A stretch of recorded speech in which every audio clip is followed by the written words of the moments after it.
Hey guys, welcome back to my channel. It's Marissa Explains It All. So I am here showing you guys how I have just reorganized my fabric stash, because if you're anything like me, you hoard fabric and you collect it, but then you like maybe fold it and put it on a shelf, and then I don't know what happens. It just looks messy, or it just falls apart, or when you go to use it, you know, you take like one thing out and it doesn't look good. It's not organized and it drives me crazy.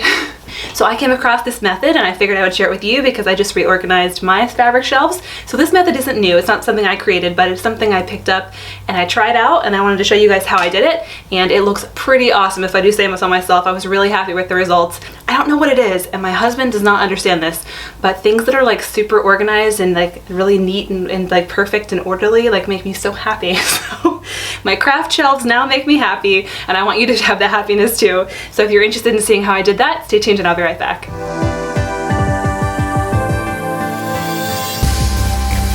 Okay, so this method is not difficult. It is time consuming because it does take a while to do, you know, to set it up the first time, like with each of your fabrics. But if you have a small stash or a medium stash, just set it up the first time and then it's already done and ready for, you know, for the future. It's kind of, I think, easy to maintain.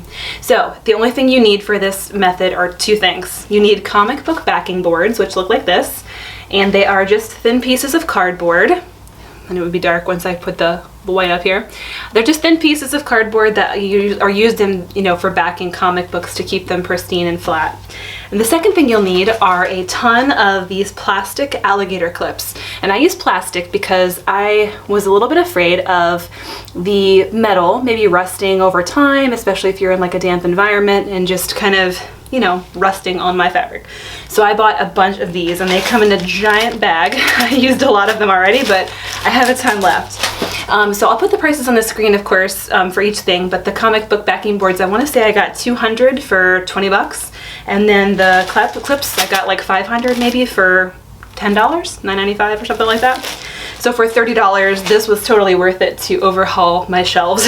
And I'm just gonna put a quick insert of what they looked like before, so you can kind of see the before and kind of see how I kind of had folded them all and had them just kind of stacked in there, and they looked great, you know, the first day, but then the second I reached for something, it was not good. And then of course I'll show you a quick video here of the after, and these look so much better. And I started doing them, you know, vertically, but of course you could do them horizontally if you wanted to do it that way, and just kind of lift the one that you need off the stack whenever you need it and replace the stack back. But I felt like vertical was the way to go with the way that my shelves were configured. And so I did have it separated into smaller pieces like here, and then I have larger, like, you know, more fabric on the bolt basically here on the other side. So I kind of separated out the scraps from the, you know, pieces where I had more yardage. So let's see the magic happen. So I've got my boards and I've got my clips all ready to go, and my piece of fabric here. So I'm starting with a smaller piece. It's just kind of a remnant piece, but it's still enough to do something with.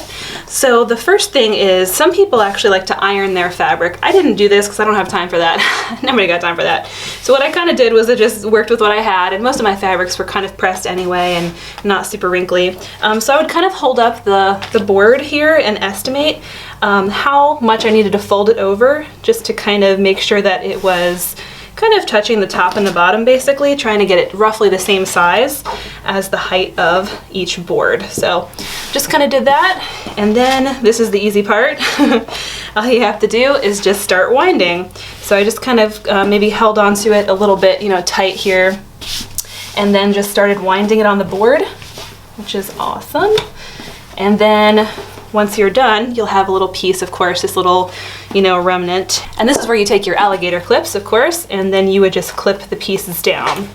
And so you can use 2 alligator clips or 3, depending on however, you know, how thick your fabric is, or what have you. So that's what it looks like when it's all done. It's just got the clips here on the sides, and then your piece is already just like flat and ready to be filed. And honestly, that is it. Basically, you just do that like times however much fabric you have. Like for me, it wasn't too bad. I have a smaller stash, but I want to say maybe on the 100 or so types of patterns and, you know, prints that I had to do this for. It took a couple hours, but now once it's all ready to go, I can just file it away and not have to, you know, worry about it not being on something that's like nice and sturdy and backed. And then when I'm ready to use it, of course, you would just take your clips off, you know, use your piece, and then wind it back up and replace your clips.